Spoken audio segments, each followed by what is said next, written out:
Jumping back into the action now, all of the Week 12 recap. We've already talked about the Rams and Eagles game. We just finished talking about the Cowboys and the Commanders game as well. And we couldn't go without mentioning this playoff rematch from a year ago. The Packers taking on the 49ers. And before the game, once the inactives came out, unfortunately for the 49ers, you sort of got an idea of how this game could end up, or at least I did. And I don't think I was too off with, the final score of this game because the Packers dominated, obviously, the 49ers 38-10 in a playoff rematch from last year. It was a crushing way how the Packers lost that game in San Francisco, with Jordan Love surprising everybody, not only dominating the Cowboys the week before, but going into San Francisco and really having a good look at potentially beating the 49ers and upsetting them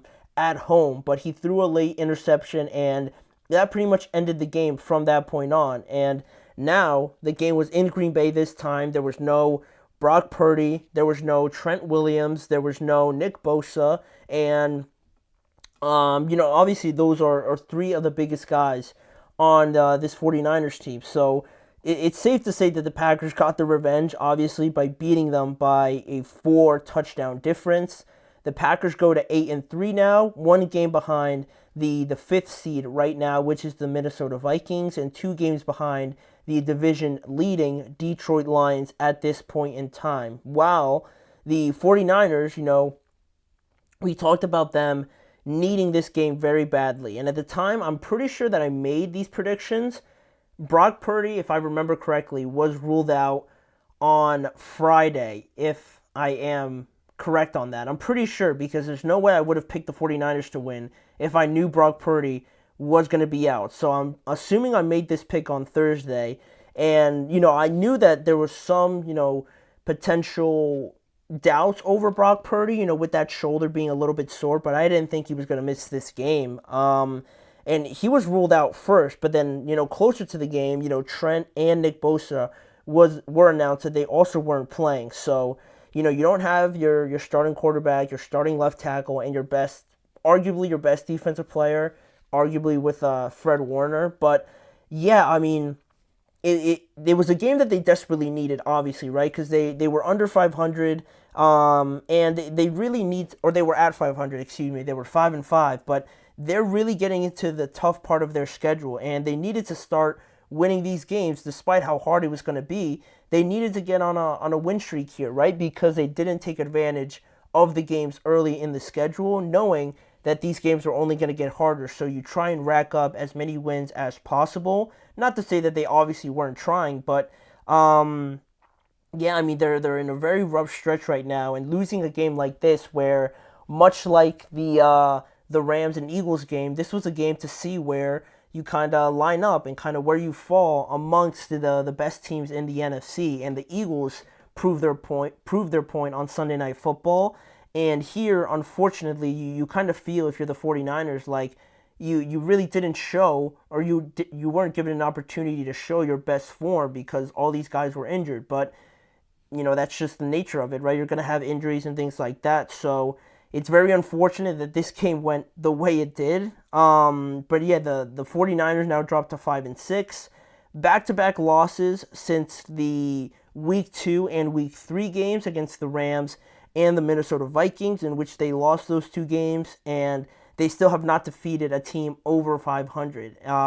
So I think that just right there kind of shows you where the 49ers rack up, unfortunately, in my opinion. But, I mean, overall, what we saw in this game and what we saw just in the scoreline, it reflected pretty much in all the stats. Brandon Allen didn't even have 200 passing yards. He had a touchdown to George Kittle, an interception in this game. He fumbled twice. He recovered one of them, but he lost the other. Christian McCaffrey fumbled. He lost that. Jordan Mason fumbled. Isaac Guerrero fumbled as well, but they only lost 2 of them. Then rushing-wise, they really didn't get anything. Not because, Christian McCaffrey and Jordan Mason aren't good or anything like that, but they were down so quick and so early that they had to pass the ball, and it's not the situation that you wanted to fall into, right? Obviously, with your backup quarterback, so that was one thing. But George Kittle had a decent day, 82 yards and a touchdown and 6 receptions. But then other than that, really not too noteworthy. Juwan Jennings had 40 receiving yards, but like I said, nothing too crazy to talk about there.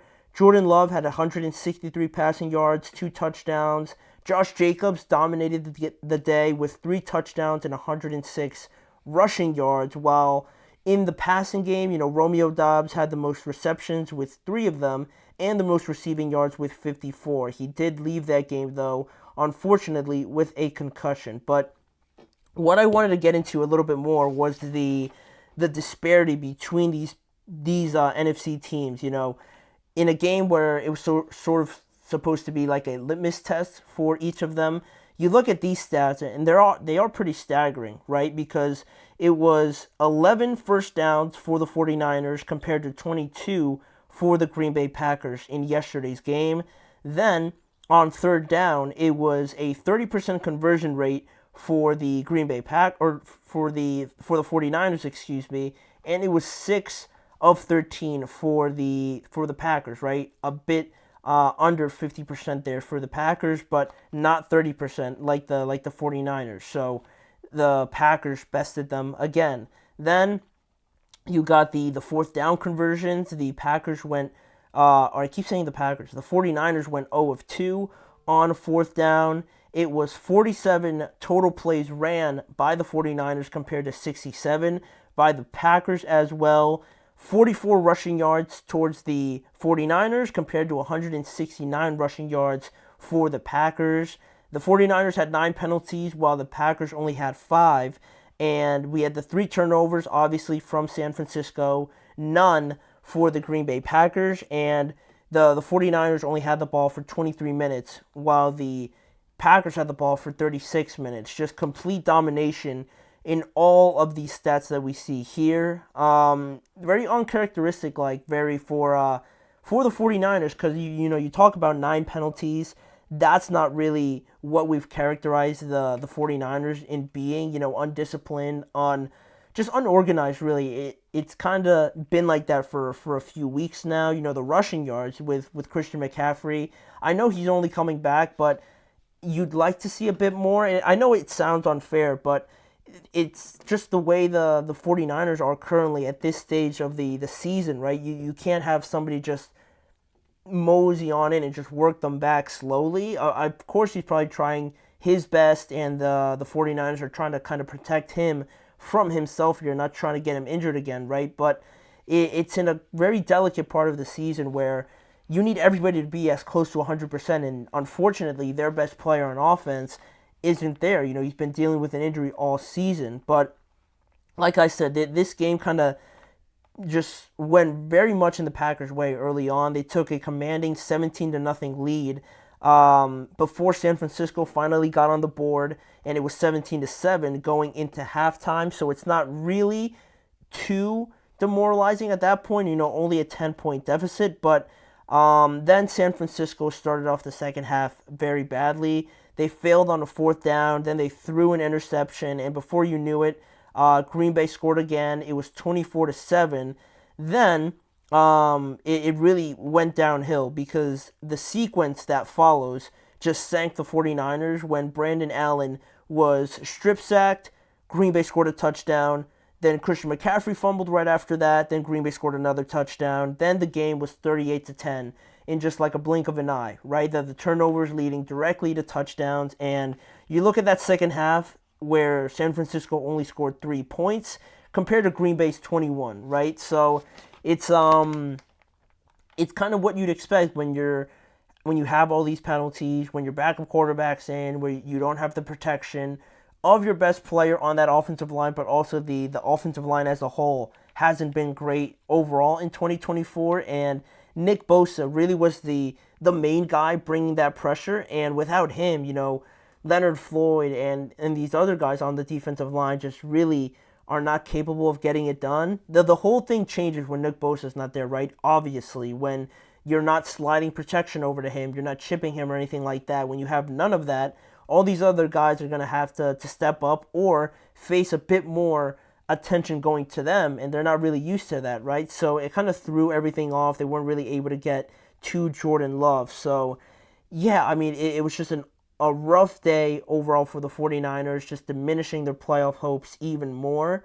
And I think it's a very likely thing that the 49ers might not even make the playoffs at this point, considering that they still have to play, like the Bills and the Rams again. And I'm pretty sure they have to play the Lions too. So not very favorable matchups in those games. But as for the Packers here, to just end it off on a bit more positive note, it's the first game that Jordan Love has played this year where he hasn't thrown an interception. So, I mean, it shouldn't be something that's celebrated because it should be an expectation that Jordan Love doesn't throw an interception each and every game. But he's had his moments, right, where he's made very questionable throws, very questionable decisions just overall.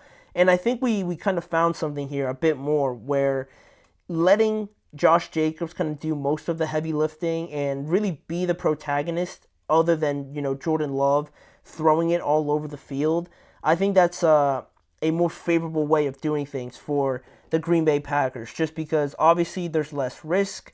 Josh Jacobs, I feel like he's just waiting to be that bell cow for the Packers, and as they, bring some more people along, like Marshawn Lloyd, their rookie, Eric Wilson is doing a decent job, kind of using all of them and springing them in here and there. I think that way it makes it a bit more of a controlled game for the Packers that plays more in their favor, right? Rather than throwing the ball like 30, 40 times a game and trying to win like that.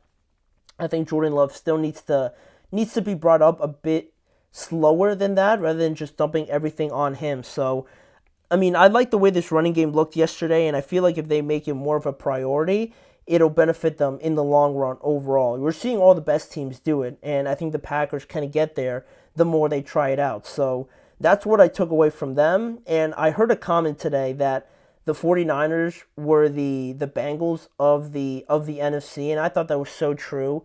I heard it today on ESPN, where Teddy Bruschi mentioned it, that it just looks like they've acknowledged not the reality, but just their perception of reality, that things are just not going their way, and they've come to kind of expect that a little bit. Like, oh, of course we missed this field goal, or of course our starting quarterback goes down at the worst time, or, of course we got these penalties. They're starting to kind of get mentally defeated at this point, and they just look like out of it and tired, or just like it's not really all there. When one thing is working great, another thing is not looking great at all. So, I mean, it's unfortunate talking about the 49ers because of all these expectations, and if they do miss the playoffs, we'll see, what kind of actions are taken, right? I don't know if it's going to be like Kyle Shanahan or if, what they're going to do with any of the players, but it'll certainly be an outcome that nobody really predicted. So,